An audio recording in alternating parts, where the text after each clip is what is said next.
ஒரு பெரிய போர்க்களத்துல ஒரு மாபெரும் சாம்ராஜ்யத்தோட தலைவன் பேசுறான்.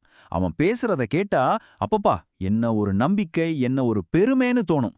ஆனா அந்த வார்த்தைகளுக்கு பின்னாடி உண்மையில என்னதான் இருக்கு? வாங்க, இன்னைக்கு நாம இதத்தான் பார்க்க போறோம். வெறும் 3 ஸ்லோகத்தை வச்சு ஒரு மன்னனோட மனசு எப்படி ஒரு பொய்யான நம்பிக்கையில இருந்து அப்பட்டமான பயத்துக்கு போகுதுன்னு நம்ம பார்க்க போறோம்.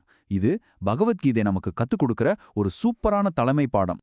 சோ இந்த கேள்விய மனசுல வச்சுக்கோங்க. ஒரு தலைவரோட ஒவ்வொரு வார்த்தையும் அவரோட பலத்தை காட்டுதா இல்ல உள்ளுக்குள்ள ஒளிஞ்சிருக்கிற பயத்தை காட்டுதா? வாங்க துரியோதனோட பேச்ச வச்சே இந்த மர்மத்துக்கு விட தேடலாம். நம்மளோட முதல் க்ளூ இதோ. சரி, வாங்க முதல் அத்தியாயத்துல வர்ற 9வது ஸ்லோகத்தை பார்க்கலாம். இங்கதான் துரியோதனன் தன்னோட குரு துரோணர் கிட்ட ரொம்ப கம்பீரமா பேச ஆரம்பிக்கிறான். நல்லா கேளுங்க. அந்நேச்ச பகவஹ ஷூரா மதர்த்தே த்யக்த ஜீவிதாக நானா சஸ்திர பிரஹரணா சர்வே யுத்த விஷாரதாக. அப்பாப்பா, இந்த வார்த்தைகள்ல இருக்கிற அந்த அதிகாரத்தை கொஞ்சம் கவனிச்சிங்களா? துரியோதனன் என்ன சொல்றான்னா, இவங்க மட்டும் இல்ல, எனக்காக உயிரையே கொடுக்க துணிஞ்ச எத்தனையோ மாவீரர்கள் நம்மகிட்ட இருக்காங்க. எல்லாருமே விதவிதமான ஆயுதங்களை யூஸ் பண்றதுலயும் போர்த்தந்திரங்கள்லயும் கில்லாடிகள்னு சொல்றான்.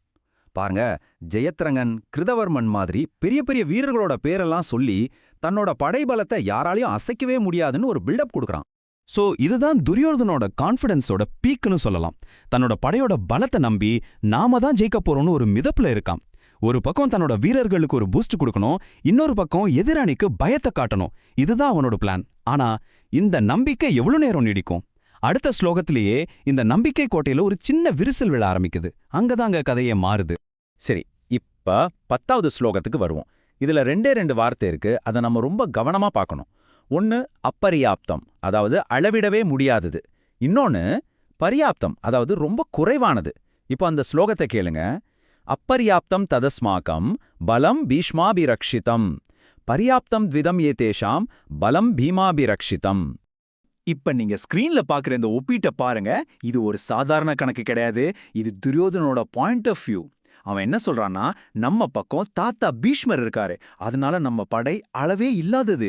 ஆனா அவங்க பக்கம் பீமன் இருக்கான், அதனால அவங்க படை ரொம்ப கம்மியானதான். அனுபவத்தை வச்சு பார்த்தா இது ஒரு லாஜிக்கலான கம்பேரிசன் மாதிரி தான் தெரியும். ஆனா இதுக்கு பின்னாடி வேற ஒரு காரணம் ஒளிஞ்சிருக்கு. இது வெறும் கணக்கு கிடையாதுங்க. இது ஒரு டிஃபென்ஸ் மெக்கானிசம். தன்னைத்தானே சமாதானப்படுத்திக்கிற ஒரு முயற்சி. ஏன்னா அவனுக்குள்ள பீமனை பத்தி ஒரு பயம் இருக்கு. பீமன் தனக்கு ஈக்குவலானவன், ஒருவேளை தன்னையே ஜெயிச்சிருவானோன்னு ஒரு ஆழமான கவலை. அதனாலதான் பீஷ்மரோட அனுபவங்கிற ஒரு பெரிய கேடயத்துக்கு பின்னால ஒளிஞ்சிக்க பாக்குறான். இப்போ தெரியுதா? கொஞ்ச நேரத்துக்கு முன்னாடி இருந்த இந்த கம்பீரமான நம்பிக்கையில இப்போ ஒரு சின்ன கீறல் விழுந்திருக்கு. இப்ப நம்ம பார்க்க போறது 11வது ஸ்லோகம். இது ஒரு கணக்கோ ஒப்பீடோ கிடையாது. இது ஒரு கட்டளை. அவனோட உண்மையான மனநிலைய, உள்ளுக்குள்ள ஒளிஞ்சிருந்த பயத்தை அப்பட்டமா வெளியில காட்டுற ஒரு கட்டளை.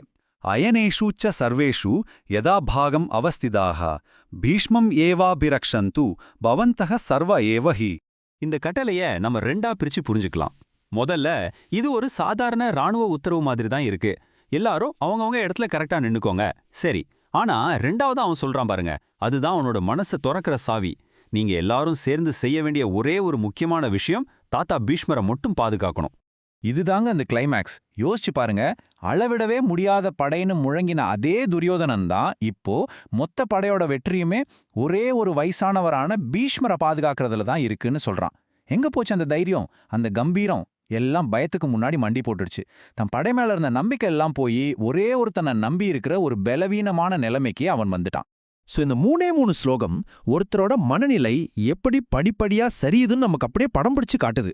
முதல்ல வீரர்களை பாராட்டி ஒரு போலி நம்பிக்கையை காட்டுறான். அப்புறம் பொறாமையினால எதிரியோட பலத்தை குறைச்சு மதிப்பிடுறான். கடைசியில தன்னோட வெற்றி மொத்தமும் ஒரே ஒரு ஆளை சார்ந்துதான் இருக்குங்கிற பயத்தை வெளிப்படுத்திடுறான். ஒரு தலைவனோட வார்த்தைகள் அவனோட மனசுக்குள்ள என்ன ஓடுதுங்கிறத அப்படியே காட்டி கொடுத்துருன்னு சொல்றதுக்கு இதை விட ஒரு நல்ல உதாரணம் இருக்க முடியுமா? சரி, இப்போ கடைசியா நாம ஆரம்பிச்ச அதே கேள்விக்கு வருவோம். ஒரு தலைவனோட உண்மையான பலம் எதுல இருக்கு? அவன்கிட்ட இருக்கிற படையிலையா, இல்ல எந்த சூழ்நிலையிலையும் அசராத அவனோட மன உறுதியிலையா? துரியோதனனோட இந்த கதை ஒரு நல்ல தலைமை பண்புனா என்னங்கிறத பத்தி நமக்கு என்ன சொல்லிக் கொடுக்குது? நீங்க என்ன நினைக்கிறீங்க? கொஞ்சம் யோசிச்சு பாருங்க.